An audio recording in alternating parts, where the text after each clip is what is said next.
Hello welcome back to our channel Jubi's Fusion. ഇന്ന് നമ്മൾ ഒരു അടിപൊളി മാംഗോ പുഡിംഗ് ഉണ്ടാക്കാം. ഇതിനാവശ്യമായത് 2 വലിയ സൈസിലുള്ള മാങ്ങ വേണം. പഴുത്ത മാങ്ങ, മാമ്പഴം. ഇത് നമ്മൾ നല്ലതുപോലെ സ്ലൈസ് ചെയ്ത് വെച്ച് മിക്സിയിലിട്ട് ഒന്ന് പൾപ്പാക്കിയെടുക്കാം. ഈ പൾപ്പ് നമുക്ക് പാലും കൂടി ചേർത്ത് പഞ്ചസാരയും കൂടി ചേർത്ത് ചൂടാക്കിയെടുക്കണം. അത് നമുക്ക് കാണിച്ചു തരാം. അതവിടെ നല്ലപോലെ പൾപ്പായിട്ടുണ്ട്. ഈ പൾപ്പ് നമുക്ക് തൽക്കാലം വേറൊരു പാത്രത്തേക്ക് മാറ്റാം. ഇവിടെ ഞാനിപ്പം 2 ടേബിൾ സ്പൂൺ കോൺഫ്ലവർ എടുത്തിട്ടുണ്ട്. അതോടൊപ്പം റൂം ടെമ്പറേച്ചറിലുള്ള പാലും കൂടി ചേർത്ത് ഒന്ന് ഇളക്കി സ്ലറിയാക്കി വയ്ക്കാം. കട്ടയൊന്നും ഇല്ലാതെ ഇളക്കി വയ്ക്കാം.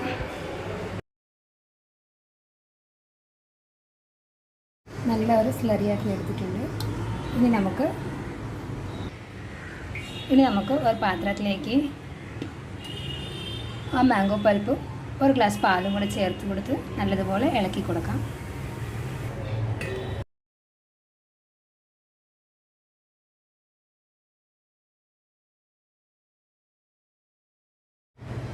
ഒരു ഗ്ലാസ് പാല് ഏകദേശം 250 മില്ലി കാണും.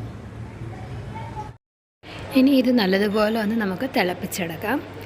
അത് നല്ലതുപോലെ ചൂടായതിന് ശേഷം ഒരു തിള വരും. തിള വന്ന് കഴിയുമ്പോൾ നമുക്ക് ഇതിൻ്റെ കൂടെ ആ സ്ലറിയും കൂടെ ചേർത്ത് കൊടുക്കാം. അതിന് മുൻപ് നമുക്ക് പഞ്ചസാര ചേർക്കാനുണ്ട് കേട്ടോ. ഒരു 3 ടേബിൾ സ്പൂൺ പഞ്ചസാരയാണ് നമുക്ക് ചേർക്കാനുള്ളത്. ഓരോരുത്തരുടെ മധുരത്തിന് അനുസരിച്ച് ചേർക്കാം. അതോടൊപ്പം മാങ്ങയുടെ മധുരവും നോക്കണം. മധുരം കൂടി പോകരുത്, നല്ല കറക്റ്റ് ലെവലുള്ള മധുരമായിരിക്കണം. അപ്പോൾ ഞാൻ തൽക്കാലം 3 ടേബിൾ സ്പൂൺ പഞ്ചസാരയെ ചേർക്കുന്നുള്ളൂ. ഇനി പഞ്ചസാര എല്ലാം ഒന്ന് അലിഞ്ഞ് വന്ന് ഒരു തിള വരുമ്പോഴത്തേക്ക് നമുക്ക് കോൺഫ്ലവറും കൂടി ചേർത്ത് കൊടുക്കാം. എൻ്റെ വീഡിയോ ആദ്യമായിട്ടാണ് കാണുന്നതെങ്കിൽ ഞാൻ ഇതിനു മുൻപ് ഒരുപാട് വീഡിയോസ് ഇട്ടിട്ടുണ്ട്.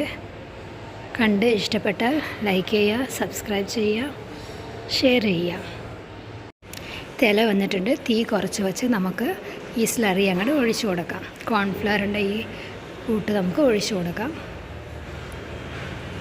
ഇനി ആ കോൺഫ്ലവർ കുറഞ്ഞ തീയിലൊന്ന് വെന്ത് കിട്ടണം. നല്ലതുപോലെ കുറച്ച് വെച്ച് ഒന്ന് ഇളക്കണം, അല്ലെങ്കിൽ അടുക്കി പിടിക്കുന്നതായിരിക്കും. ഇനി നമ്മൾ ടേസ്റ്റ് ബാലൻസ് ചെയ്യാനായിട്ട് ഒരു നുള്ളു ഉപ്പും കൂടി ഒന്ന് ചേർത്ത് കൊടുക്കാം. ഇപ്പോൾ ഞാൻ ഇവിടെ തീ നിർത്തി വെച്ചിട്ടുണ്ട്.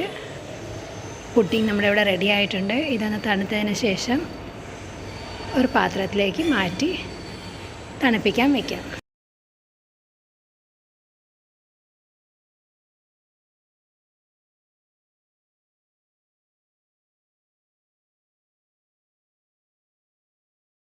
സെർവ് ചെയ്തതിന് ശേഷം നമുക്കതിൻ്റെ മുകളിലേക്ക് ബദാമിൻ്റെ പൊടിയോ അല്ലെങ്കിൽ ബദാം അങ്ങനെ മുറുവനായിട്ടോ എന്തെങ്കിലും നമുക്ക് ഇഷ്ടമുള്ള ഡ്രൈ ഫ്രൂട്ട്സ് വെച്ച് ഡെക്കറേറ്റ് ചെയ്തെടുക്കാം.